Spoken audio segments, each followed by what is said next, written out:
오늘은요 베드로전서 2장 5절 말씀을 가지고 구원받은 우리를 성경에서는 어떻게 묘사하고 있는가, 우리가 구원받은 우리의 신분에 대한 말씀을 나누고 있습니다. 여러 가지 하나님의 자녀, 아들, 하나님 기업의 상속자, 하나님 그리스도의 제사장들, 그리스도와 함께 공동왕, 여러 가지 신분들이 많죠. 그리고 나서 이제 오늘은 그러면 구원받은 우리에 대해서 성경은 어떻게 상징적으로 묘사를 하고 있는가, 그런 묘사하는 말씀들을 한번 깨달으면 우리 신앙에 좀 깊이 체험을 갖지 않을까. 이 첫 번째는요, 이 구원받은 우리를 묘사할 때 성경에서는 아주 좋은 시들, 좋은 시들, 알곡, 이런 단어를 씁니다. 알곡, 이런 단어를 써요. 우리 한번 말씀을 보니까 마태복음 13장 24절에 말하죠. 예수께서 그들 앞에 또 비유를 들어 이르시되 천국은 좋은 씨를 제밭에 뿌린 사람 같으니, 이 천국은 아주 좋은 씨를 제밭에 뿌린 사람과 같다. 그러면서 이 좋은 씨가 무엇인가를 설명을 해요. 뒤에 보니까 38절에 좋은 씨는 천국의 아들들이요 가라지는 악한 자의 아들들이다. 이렇게 주님이 설명을 합니다. 아주 구원받은 우리를 아주 좋은 씨라고 묘사하면서 이 좋은 씨는 천국의 아들들이다. 이게 무슨 뜻일까?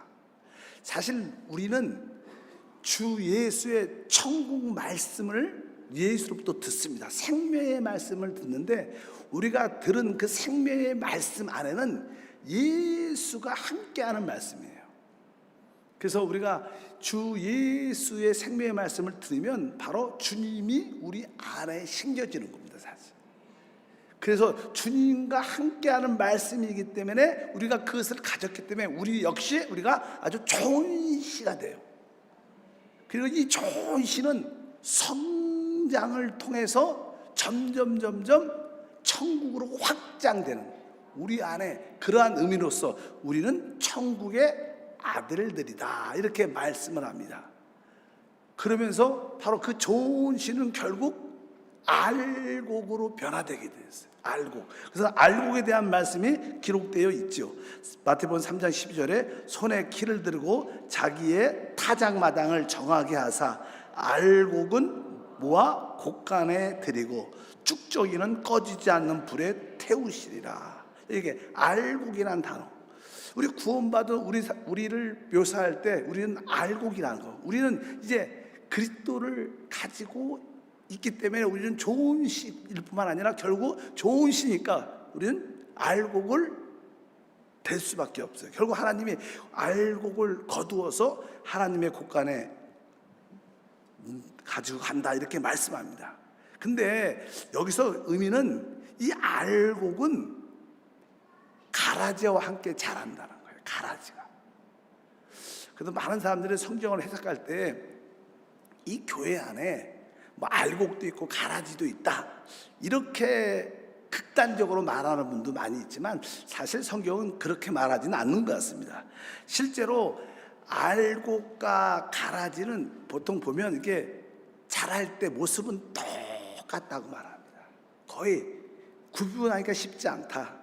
근데 이제는 이 가라지는 독보리처럼 이게 좀 독 같은 요소가 좀 있고, 그것을 먹으면 속도 쓰리고 현기증도 나고 구토도 하고 아주 몸에 좋지 않는 그러한 증상을 나타난다, 이렇게 말씀을 하더라고요. 근데 열매를 맺을 때까지는 구분이 잘 안 가요. 그래서 이제 어떻게 구분될 수 있는가? 그래서 주님께서 만약에 이 가라지를 뽑다가 알곡도 뽑힐 수가 있으니까 그냥 세상 끝까지 놔둬라. 그때 마지막 천사들이 와서 그 가라지를 다 모아서 불못에 던져버릴 것이다, 이런 말씀이 기록되어 있습니다. 그런데 거기에서 이 가라지와 알곡이 함께 잘하는데 그것을 밭이라 그래요. 근데 밭이 무엇이냐? 이 밭은 성경에 세상이다 이렇게 설명이 이렇게 마태복음 13장 38절에 밭은 세상이요 좋은 씨는 천국의 아들들이요 가라지는 악한 자의 아들이가 밭은 뭐예요? 세상이다. 그러니까 이 세상 우리가 사는 이 세상에는 진짜 참된 알고 좋은 시인 믿는 사람이 있고 또 대부분 사람 믿지 않는 사람들이 있죠. 그래서 지금 같이 공존하고 있습니다. 근데 마지막 추수 때가 되면 주님이 참된 알곡들은 다 하나님이 모아 또 쭉정이들 가라지는 다 걸러내서 하나님의 심판이 함께 할 것이다. 그래서 여러분과 저는 예수의 생명의 말씀을 가진 진짜 좋은 시고 결국 우리는 다 알곡으로 변화될 거예요. 그래서 여러분들이 그런 기쁨으로 충만하기를 바랍니다. 나는 좋은 시뿐만 아니라 나는 알곡으로 부름을 받았다. 그런 믿음을 갖길 축복합니다. 두 번째로 이제 구원받은 우리를 성경에서 설명할 때 우리가 늘 말하죠. 우리 주님은 목자십니다. 목자. 그리고 우리는 그의 양이다. 그래서 양이란 그런 표현을 많이 해요. 양.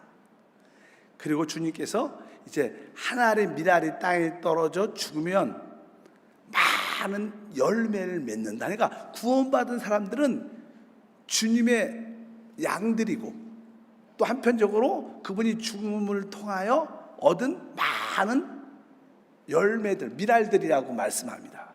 여기에 대한 이해가 같은 흐름을 갖고 있어요. 우리가 주님의 양이다, 양이라. 근데 성경에서 우리 주님은요, 두 부류의 양을 갖고 계셔요. 한 사람은 바로 유대인 중에서 구원받은 사람들을 말합니다. 그리고 또 한 사람은 이방인 가운데서 구원받은 양들이 있어요. 우리 주님은 이 두 양무리를 갖고 계시는데 첫 번째는 유대인들 중에서 하나님이 예수를 믿는 따라 나오는 사람들의 양들이 있습니다. 그래서 주님께서 이제 요한복음의 설명을 쭉 합니다. 10장에 보면 그런 이야기를 쭉 하셔요. 그냥 한번 좀 들어보시면 10장 2절과 4절 7절과 9절이니까 문으로 들어가는 이는 양의 목자라. 문지기는 그를 위하여 문을 열고 양은 그의 음성을 듣나니 그가 자기 양의 이름을 각각 불러 인도하여 내느니라. 자기 양을 다 내놓은 후에 앞서 가면 양들이 그의 음성을 아는 고로 따라오되 그러므로 예수께서 다시 이르시되 내가 진실로 진실로 너희에게 말하노니 나는 양의 문이라. 나보다 먼저 온 자도 다 절도요 강도니 양들이 듣지 아니하였느니라. 내가 문이니 누구든지 나로 말미암아 들어가면 구원을 받고 또 들어가며 나오며 꼴을 얻으리라. 여기에서는 무슨 뜻이냐면 주님이 진짜 목자라는 거예요. 주님이 또 양의 우리의 문이라고 말씀합니다. 이 뜻은 무슨 뜻인가? 사실 우리 주님이 이 땅에 오시기 전에 하나님은 하나님 백성 이스라엘을 택했습니다. 그래서 주님이 오시기 전까지 하나님이 택한 그 양들을 잘 보존하기 위해서 하나님이 이스라엘 백성들에게 율법을 주셨어요. 율법. 근데 이제 유대인들이 그 율법을 가지고 이제 유대 종교를 만들어서 유대 종교 안에 하나님이 이미 택한 양들을 그 안에 율법 안에 가두어 양우리 안에 가두었습니다. 그래서 이제 그 율법으로 만들어진 유대 종교 안에 그들이 보호받고 그들이 지켜졌는데 이제 진짜 누가 왔어요? 우리의 목자이신 그리스도가 오신 거예요. 그래서 그분이 그 양 우리 안에 들어가서 문을 엽니다. 그리고 자기 양을 불러내요. 원래 그 유대 종교라는 양 우리는 그냥 거기에 보호만 받고 지켜만 있는 거예요. 거기는 푸른 초장이 아니죠. 우리 주님은 우리를 어떻게 아주 푸른 초장으로 인도하십니다. 실 많은 거로 인도하시러 오신 분입니다. 그냥 양 우리는 그냥 밤에 춥고 두려움 가운데 있을 때 그걸 지켜주는 일만 하지 그들에게 푸른 초장으로 인도하는 게 아닙니다. 그래서 유대 율법으로 만들어진 유대 종교는 일시적인 양 우리였죠. 그래서 주님께서 이제 그 문에 들어가서 양들을 불러낸다는 거예요. 그래서 하나님이 택한 유대인 중에서 진짜 주 예수를 믿는 참된 하나님의 양들은 주님의 음성을 듣는다는 거예요. 그래서 주님이 불러내서 주님이 가자 그러면 그 음성을 듣고 따라온다는 거예요. 그래서 첫 번째 우리 주님이 가지는 것만, 유대인 중에서 주 예수를 목자로 믿고 주님을 따르는 자들이 첫 번째 양이에요. 그러나 그 유대인 중에서 택한, 선민 중에서 택한 양들이죠. 그러나 또 하나의 양이 있는데, 이제 하나님이 이방인 중에서 주 예수를 믿는 사람을 또 양이라고도 말씀을 하십니다.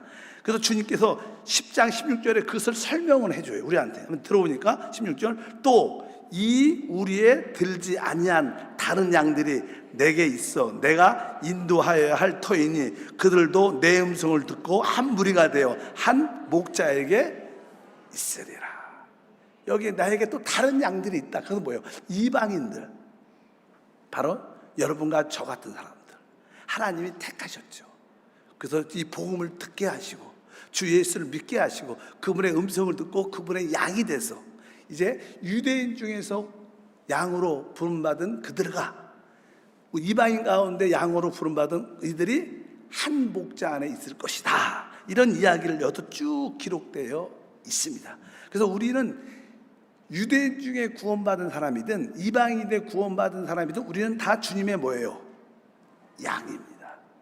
근데 그 양이라는 것은 주님이 양을 위해서 이 땅에 오셨어요. 나는 선한 목자, 주님께서 우리에게 이렇게 진짜로 말씀하십니다. 10장 10절부터 읽어보니까 내가 온 것은 양으로 생명을 얻게 하고 더 풍성히 얻게 하려는 것이라. 나는 선한 목자라. 선한 목자는 양들 위하여 목숨을 버리거니와. 주님께서 말씀합니다. 내가 왜 왔느냐? 그분이 오신 이유는 뭐예요? 양들로, 하나님이 택한 그 양들로 하여금 무엇을 얻기 위해서? 생명을 얻기 위해서. 여기서 이제는 생명이라는 단어는 조회라는 단어입니다. 조회라는 단어. 우리 주님은 그 안에 하나님의 영원한 생명이 있으셨어요. 그러나 그분은 또 사람으로 오셨기 때문에 사람의 생명도 있었어요. 우리 주님에는 두 생명이 있죠. 뭐 하나님의 영원한 생명도 그 안에 계셨고 또 사람으로 오셨으니까 그분에게 사람의 생명이 오셨습니다. 우리 주님이 이 땅에 오신 것은 바로 그 영원한 생명을 우리에게 주기 위해서 왔다는 거예요. 내가 온 것은 양으로 그 조의 생명을 얻게 하고 더 풍성히 얻게 하려는데 나는 선한 목자다. 이 선한 목자는 양들 위하여 뭘 버려요? 목숨을 버린다는 거예요. 이 목숨은 바로 이 사람의 목숨. 그래서 예수님이 뭐예요? 사람의 목숨을 십자가에 못 박혀 뜯어서 죽으신 거예요. 그 사람의 목숨이 끝나니까 그 안에 하나님의 영원한 생명이 해방돼서 우리에게 생명을 주신 줄 믿습니다. 바로 주님은 바로 나는 선한 목자다. 바로 우리는 진짜 선한 목자. 우리를 위해서 자기 생명을 버리시고 우리에게 영원한 생명을 주시고 풍성하게 주시는 그 선한 목자가 우리의 주님이시고 목자시고 우리는 그분의 양들입니다. 그래서 여러분들이 구원받은 나의 모습이 진짜 날 위해서 목숨을 버리신 주님을 나의 목자로 나는 그분의 양이라. 내가 그분께 순종만 하면 그분이 나의 모든 것을 이끌어 주시고 날마다 푸른 초정과 실마을 물가로 인도해 주시는구나. 그래서 우리는 뭐예요? 그분의 양들이에요. 여러분들이 그 양으로서의 참된 자유와 누림을 갖기를 축복합니다. 그러면서 우리 주님은 또 이제 하나의 미랄이란 같은 맥락인데 그렇게 설명을 쭉 합니다. 우리 한번 요한복음 12장 24절에 말씀하죠. 내가 진실로 진실로 너에게 이르노니 한 알의 밀이 땅에 떨어져 죽지 아니하면 한 알 그대로 있고 죽으면 많은 열매를 맺느니라. 이 주님 안에 아까 말씀드린 것처럼 영원한 생명이 있었어요. 근데 그 생명이 사람의 생명 안에 갇혀 있었기 때문에 사람의 생명, 주님이 육신의 껍질이 찢겨 깨어져 터졌을 때 이제 그 하나의 미랄도 결국 많은 열매를 맺는 것처럼 십자가에 쉽게 말하면 예수님의 십자가의 죽음과 부활을 통하여 하나님의 생명이 회복됐고 이제 주 예수를 믿는 모든 자들은 해방된 그 하나님의 영원한 생명을 다 소유했기 때문에 우리는 많은 열매 미랄이 된다는 겁니다. 근데 우리 모두가 원래 미랄은 하나였지만 땅에 떨어져 껍질이 터지고 죽음과 부활을 통하여 많은 열매들을 맺게 되는데, 이 미랄들이 우리는 각자죠. 각자 하나. 보통 여러분들 이렇게 벼도 마찬가지입니다. 벼도 이렇게 하나를 심어주면 이렇게 나중에 이렇게 자라서 이렇게 이삭이 돼갖고 많이 맺잖아요. 몇 개쯤 열릴 것 같아요, 여러분? 그 하나를 떨어지면 그 알이 몇 개쯤 같아요, 보통? 100개 될까? 안 될 것 같으죠? 한 50개 될까? 한번 쉬어보시길 바랍니다. 여러분 이렇게 한번 이렇게 나왔을 때 그렇게 많은 열매들이 거기 있어요. 근데 여기 특별히 그냥 미랄 이야기, 미랄. 우리 한국 사람들은 이제는 쌀 먹으니까 쌀을 이렇게 추수해서 탈곡해갖고 밥을 해 먹죠. 그리고 우리는 쌀알이 다 낱개예요, 낱개. 그렇잖아요. 밥을 이렇게 그것도 그냥 그릇에 이렇게 이렇게 밥솥에 넣고 밥을 만들어서 이렇게 먹는데, 이렇게 먹으면 이렇게 우리는 하나 이렇게 먹을 수 있습니다. 밥맛이 없으면 어떤 사람들은 하나 이렇게 먹는 사람도 있던데, 좀 밥맛이 있으면 막 수저로 이렇게 커갖고 크게 또 먹고 그러는데, 근데 여기서는 그냥 특별히 밀. 이 중동이나 많은 나라들은 밀을 먹습니다. 밀을 어떻게 먹어요? 그들은 밀알로 이렇게 먹는 게 아니라 밀을 일단은 다 곱게 갈아요. 그래서 고운 밀가루가 되죠. 밀가루로 뭐 빵을 만든지 떡을 그렇게 만들어 그렇게 먹어요. 그러니까 이 많은 미랄들의 목표가 무엇이냐면, 일단은 각자로 사는 게 아니라 이것이 곱게 어떻게 갈아져서 밀가루가 돼야 돼요. 왜 떡을 만들기 위해서 밀가루가 돼야 되는 거예요. 그래서 이제 결국 그 많은 미랄들은 곱게 갈아져서 떡을 만들기 위해서, 빵을 만들기 위해서 되는 겁니다. 그러니까 우리가 많은 미랄이 됐는데, 많은 미랄들의 결국은 우리가 뭐예요? 다 곱게 부서져서 우리가 서로 누구하고도 섞일 수 있어야 된다는 거예요. 밀가루는 어떤 거하고도 이렇게 되게 잘 섞이잖아요, 이렇게요. 그래갖고 섞일 수 있어갖고 그것이 뭐예요? 한 떡이 돼야 된다는 거예요. 그게 교회라는 거예요. 그래서 내가 성경에서 그 이야기를 해요. 한번 다 같이 한번 읽어보면, 고린도전서 10장 17절에 떡이 하나요, 많은 우리가 한 몸이니 이는 우리가 한 떡에 참여함이라. 그러니까 우리가 주 예수의 생명을 얻고 하나의 미랄이 된 것은, 또 개인적으로 우리 많은 미랄이 된 것은 우리 모두가 한 떡이 되기 위해서예요. 우리가 곱게 갈아져서 밀가루 돼서 떡으로 만들어질 때 떡이 하나인 것처럼 바로 교회 그리스도의 몸도 하나다. 그래서 우리가 성찬할 때 떡을 이렇게 낱개 쓸어갖고 이렇게 각 개인이 먹지만, 사실 원래 그 떡은 원래 하나였어요. 이 한 떡에 우리 모두가 그리스도 구원받은 우리 많은 열매들, 우리 모두가 그리스도 안에서 생명 안에서 하나구나. 그것을 또 인지하면서 성찬을 떼는 겁니다. 십자가의 죽음과 사랑도 기억하고 다시 오실 주님도 기억하지만 우리 모두가 하나야. 우리는 하나 안에서 시작되고 하나. 이것을 깨달을 때 더 그 은혜가 함께할 줄 믿습니다. 그래서 한편적으로 우리 믿는 사람들, 구원받은 사람들을 묘사할 때 우리는 많은 미랄들이지만 그 미랄들이 결국 뭐예요? 한 떡이 되기 위해서, 그리스도의 몸이 되기 위해서, 그 교회가 되기 위해서 우리가 하나의 많은 미랄들이 됐다. 이런 이야기를 중요하게 묘사를 하고 있습니다. 이해를 시키는 거죠. 세 번째로 또 중요한 단어 중에 하나는, 우리를 설명할 때 우리를 처녀라고 말해요. 처녀. 구원받은 모든 사람들을 처녀라고도 말합니다. 또 뒤에 나오지만 우리를 살아있는 산돌들 이렇게도 말해요. 산돌들. 처녀부터 이야기를 하면 마태복음 25장 1절에 써 있습니다. 그때 천국은 마치 등을 들고 신랑을 맞으러 나간 10처녀와 같다 하니. 우리가 보통 처녀하면 어떤 의식이 있냐면, 내가 어떤 일을 잘하고 못하고 이런 것이 아니라, 처녀는 그 생활의 준비가 돼요. 생활에 행동에 대한 어떤 의미를 많이 부여합니다. 그래서 봉사 일을 많이 하고 잘한다 이런 뜻이 아니라 자기의 상태를 잘 지키는 그런 의미로서의 처녀를 의미합니다.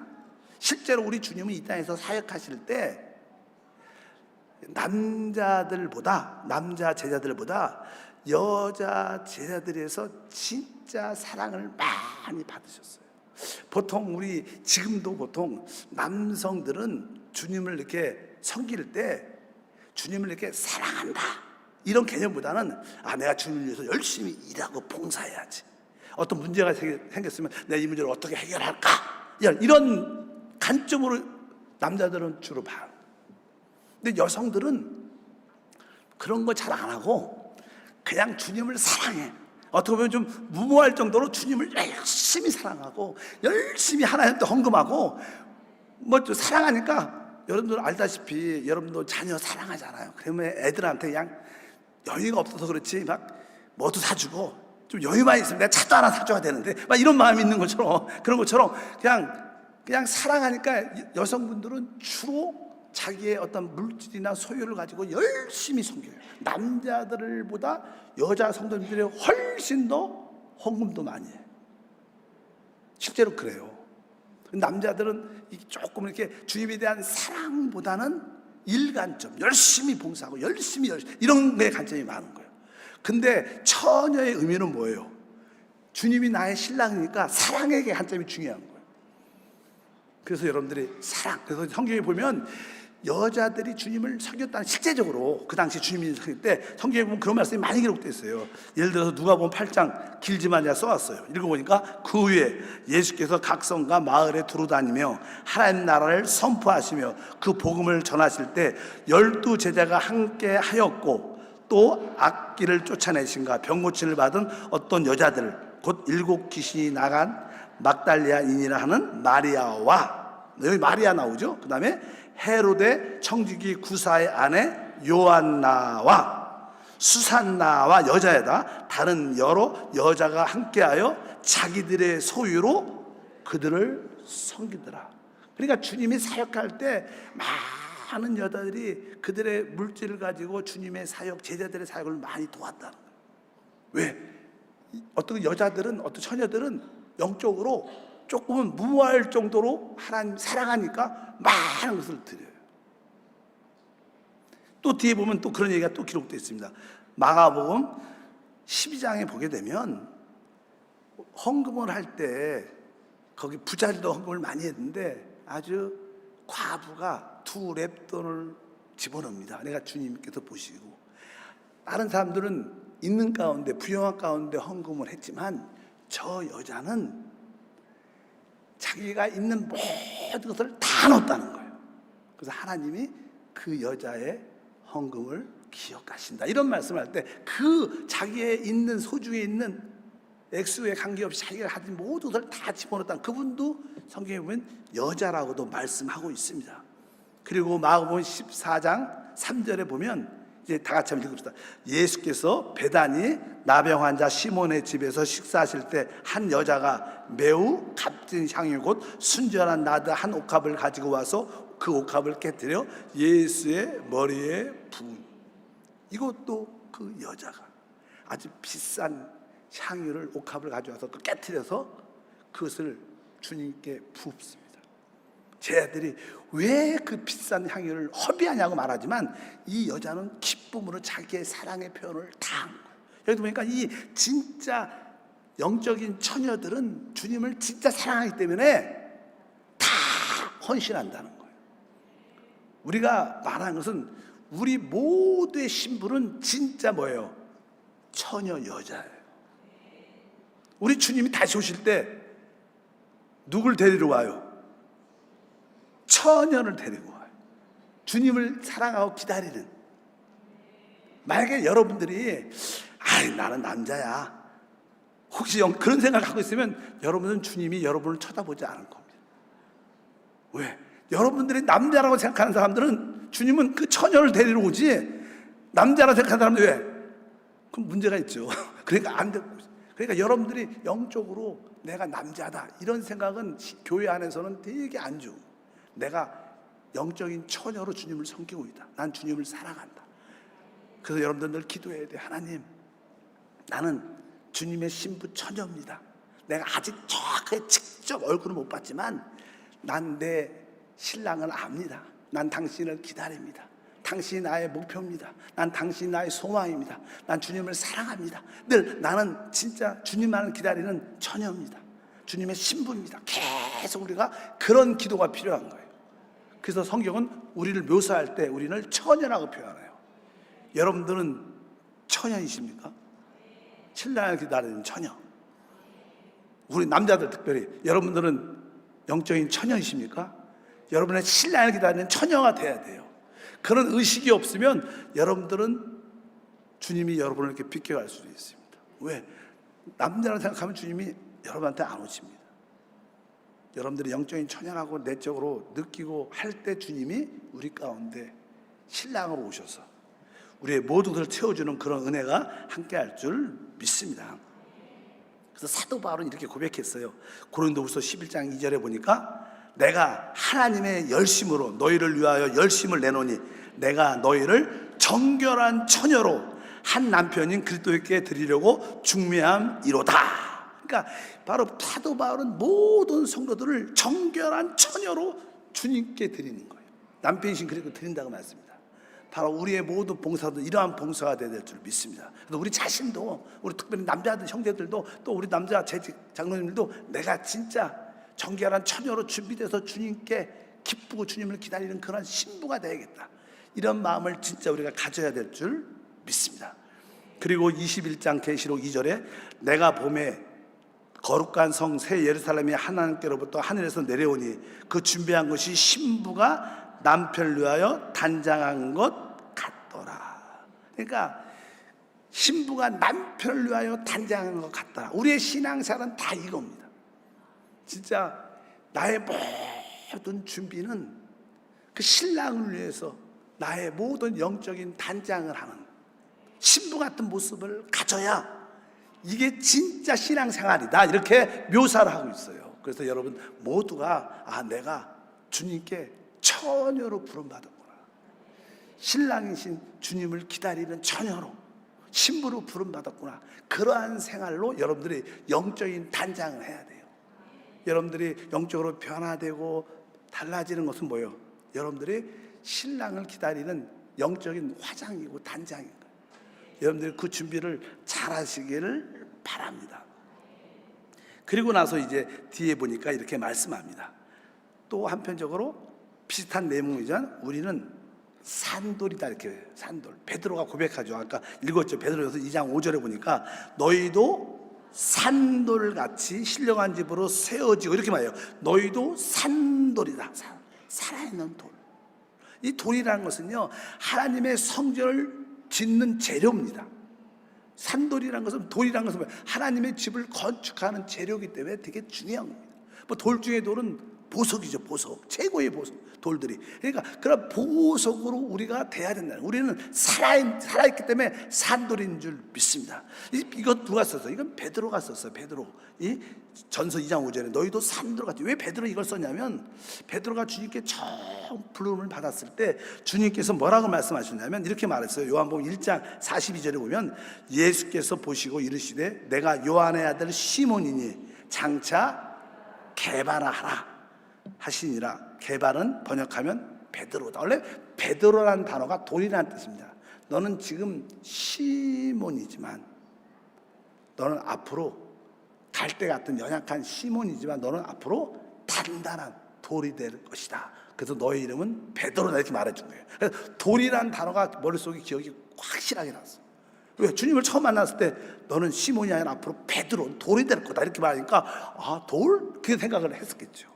그 기억이 있는데, 또 이제 3년만쯤 사역을 끝날 때쯤 가이사랴 빌립보서 너희는 나를 누구라고 하느냐, 그러니까 베드로가 진짜 하나님의 영적인 눈이 활짝 열리니까 주는 그리스도시고 살아계신 하나님의 아들입니다. 그러니까 주님께서 그를 축복하시면서 내가 이 반석이에요, 이렇게 성경 보면 너는 베드로다, 다시 한번 그 말씀을 하셔요. 마태복음 16장 10절과 18절에 보니까 예수께서 대답해 이르시되 바요나 시몬아 내가 복이 있도다. 이를 내게 알게 한 이는 혈육이 아니요 하늘에 계신 내 아버지라. 또 내가 내게 이르노니 너는 베드로라. 아까 베드로라 그랬더니 베드로이 뭐래? 돌이란 말, 돌. 너는 돌, 반석이다. 내가 이 반석에 내 교회를 세운다. 그러니까 베드로는 처음 만날 때 또 베드로라는 말을 들었어. 돌이란 말을 들었어. 그리고 두 번째 마지막 진짜 사역 마지막 부분에 계시를 받을 때도 주님이 너는 베드로, 돌이다. 내가 이 반석에 내 교회를 세울 것이다. 그래서 베드로는 이 돌에 대한 생각이 깊었어. 아, 우리가 산돌로 부름을 받은 거구나. 그래서 우리 같이 산돌이라는 단어, 산돌을 써.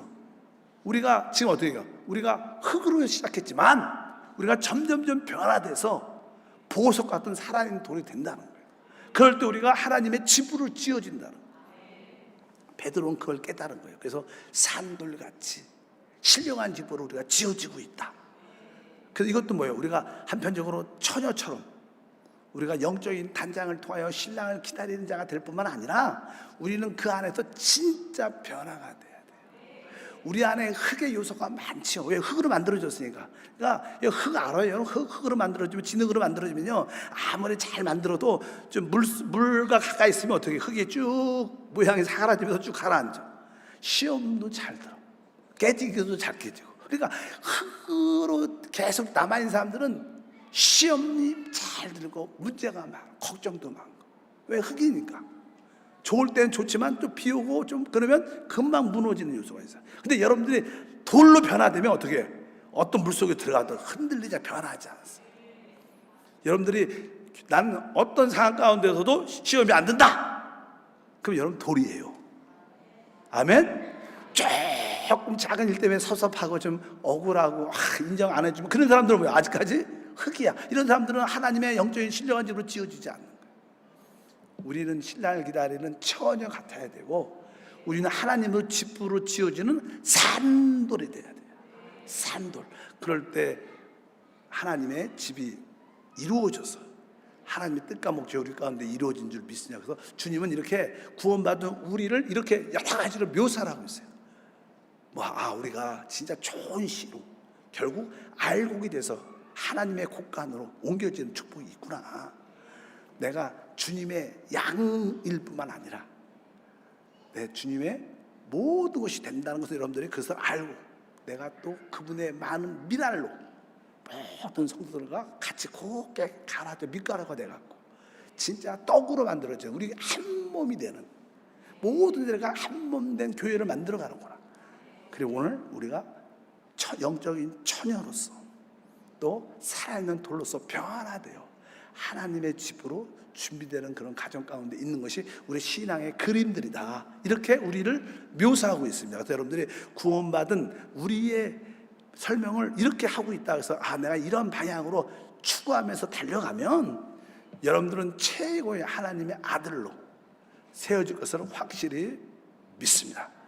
이 시대뿐만 아니라 다음 시대와 영원한 시대에 주님과 함께하는 최고의 누림도 갖게 될 줄 믿습니다. 오늘 몇 가지 단어들. 내가 좋은 시로 부름 받았고 내가 진짜 알곡으로 부름 받은 자구나. 왜? 알곡과 진짜 좋은 시는 진짜 생명을 내 쪽으로 갖고 있어야지만 좋은 시고 알곡이에요. 여러분 안에 내주하시는 생명이신 그리스도를 확실히 붙잡아야 여러분이 좋은 시가 되고 진짜 알곡이 되는 거예요. 여러분의 그런 은혜가 있기를 바랍니다. 하나님 아버지 감사합니다. 우리 모두는 주님의 보혈로 제사함 받고 성령으로 거듭나 하나님의 자녀가 됨을 감사합니다. 우리 모두는 구원받은 자들입니다. 이제 구원받은 자들이 어떠한 모습으로 설명되는지를 여러 가지 상징적인 모습으로 설명하고 있습니다. 하나님 여기에 말한 모든 요소들을 가지고 우리에게 적용하여 이러한 모습으로 주님을 섬기도록 축복해 주시옵소서. 우리가 신랑을 기다리는 처녀뿐만 아니라 또 흙에서 보석 같은 돌로 변화되어 하나님의 집으로 지우고 있음을 감사합니다. 또 우리는 많은 미랄로 부름받아서 모든 성도와 서로 깨어지고 섞여져 하나 된 한 떡, 한 몸이 되는 것을 배우게 도와 주시옵소서. 우리 안에 생명이 있음을 감사합니다. 이제 주님을 우리의 참된 목자로 마음껏 주 앞에 나와 푸른 초장과 실만한 안식을 누리게 하옵소서. 주 예수 이름으로 기도함나이다. 아멘.